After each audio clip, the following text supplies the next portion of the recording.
Hello guys, pag-usapan lang natin si Alden Richard. Na-turn off nga ba kay Catherine Bernardo sa ginawang pag-uusap nila ni Daniel Padilla si Alden Richard? Yan kasi guys ang mga pinag-uusapan na mga issue nga naman kung bakit nga naman sumuko daw si Alden Richard kay Catherine Bernardo.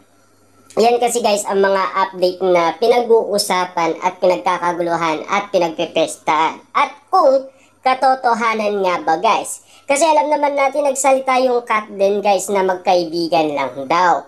Kasi alam naman natin guys no, si Catherine Bernardo kasi ang mahal niya daw ay si Daniel Padilla. Kaya nga naman guys hanggang kaibigan lang sila. Pero bakit meron nanliligaw na si Alden Richard kay Catherine Bernardo? Ibig bang sabihin nito kaya sumuko na siya, binasted na siya ni Catherine Bernardo, or si Alden Richard ang nagbasted umano kay Catherine Bernardo? Hindi natin kasi guys alam kung ano ang mga kumakalat na issue sa social media na pinag-uusapan ng karamihan.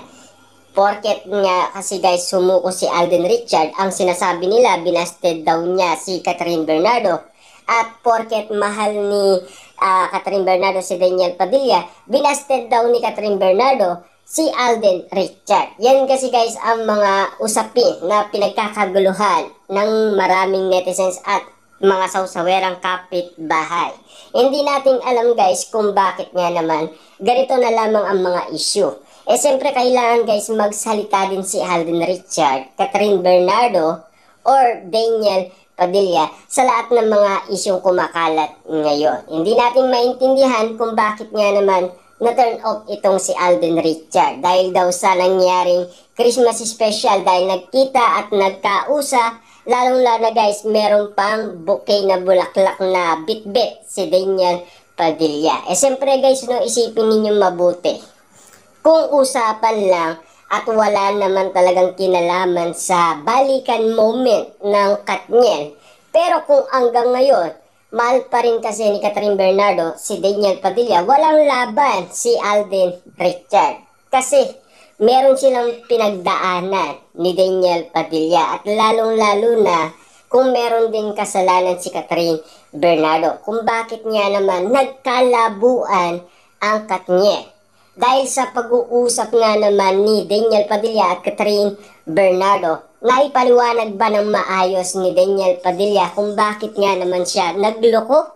Siya nga ba ay nagsalita na patungkol umano sa kanyang mga ginawa? Kasi nagtatanong umano si Catherine Bernardo noon kay Daniel Padilla kung bakit ayaw niyang sabihin at kung bakit ayaw niyang aminin kung ano ang mga nakita umano ni Catherine Bernardo dahil gumamit niya nga naman ito ng tracking device. Kaya pinag-uusapan guys sa lahat ng social media platform kung ano nga ba talaga ang totoong nangyari. Kahit si Catherine Bernardo ay dinodouble check niya, eh kaso nga lang kasi guys, ang kanyang boyfriend na si Daniel Padilla ayaw niyang ibigay ang kanyang cellphone. Simula noon nagkaiwalay na, pero eto na naman guys, no? 1 year na ang nangyari. Siyempre, alam naman natin guys, no? Sinasabi kasi ng iba na pwede pang magkabalikan ang Katniel. Kung talagang mahal pa nila ang isa't isa. Totoo nga ba talagang nagmamahalan pa guys ang Katniel? Ano ang masasabi ni Catherine Bernardo at Daniel Padilla sa lahat ng isyong kumakalat ngayon?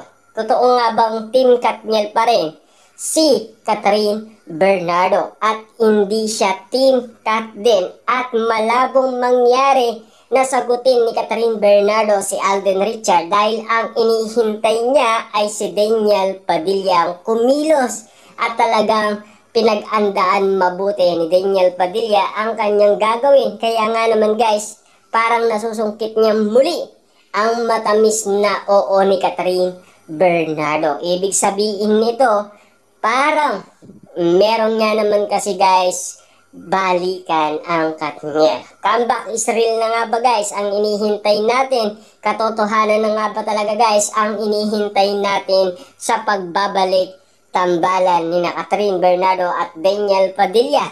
May sasagawa na nga ba ang After Forever na movie ng Katniel?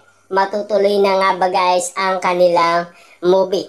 Tama nga ba guys si Robin Padilla na talagang hindi pa umano mature ang Katniel noong sila ay umibig. Siyempre nung sila ay tumanda, nalaman natin guys na talagang merong hindi pagkakaintindihan. Ibig sabihin, misunderstanding lang nga ba ang kanilang iwalayan. Alam naman natin guys na sa lahat ng mga kumakalat ngayon na issues social media, patuloy na talagang pinagkakaguluhan ang mga issue na talagang hindi nating alam kung ano nga ba talaga ang tunay na balita patungkol sa mga nangyayari. Napakagulo nga naman kasi guys ng mga bali-balita patungkol sa Katden at sa Katniel. Hindi natin maunawaan kung ano nga ba talaga ang totoo. Kasi kita naman natin guys, no? Kung mahal pa talaga ni Catherine Bernardo si Daniel Padilla, ibig sabihin lang nun, talagang lalabanan ni Catherine Bernardo ang kanyang pamilya. Pero nagawa ni Catherine Bernardo guys dahil sinabi sa balita na nag-away umano si Catherine Bernardo at Mamin Bernardo. Ibig sabihin lang nito guys, talagang pinaglalaban pa ni Catherine Bernardo ang kanyang ex-boyfriend na si Daniel Padilla. Ibig sabihin lang nito guys, ang pamilyang Bernardo ay galit umano kay Daniel Padilla. Pero si Catherine Bernardo ay talagang mahal na mahal pa niya. Siyempre guys, walang magagawa ang pamilyang Bernardo kung si Catherine Bernardo ay pumili kung sino ang kanyang iibigin. Walang iba kundi si Daniel Padilla. Kitang-kita naman natin guys, no? Na talagang isa lang ang nasa puso ni Catherine Bernardo. Walang iba kundi si Daniel Padilla. Na ang sinasabi kasi guys ng karamihan, mukhang binasted daw ni Catherine Bernardo si Daniel Padilla. Pero hindi ganun ang issue guys Mukhang malabo lahat ng mga bali-balita patungkol umano sa Katniel at lalong-lalo na sa Katde. Mas mabuting magsalita sina Catherine Bernardo at Alden Richard, lalong-lalo na si Daniel Padilla, sa lahat ng mga bali-balita patungkol umano sa kanila. Mas mabuti guys magsalita si Catherine Bernardo. Lalo-lalo na guys, no, in-update na tayo ni Ogie Diaz dito na talagang nagsalita si Catherine Bernardo na mas focus umano siya sa kanyang mga project at lalong-lalo na mas focus siya sa kanyang pamilya. Pero eto na naman guys, karagdagan mga issues sa social media.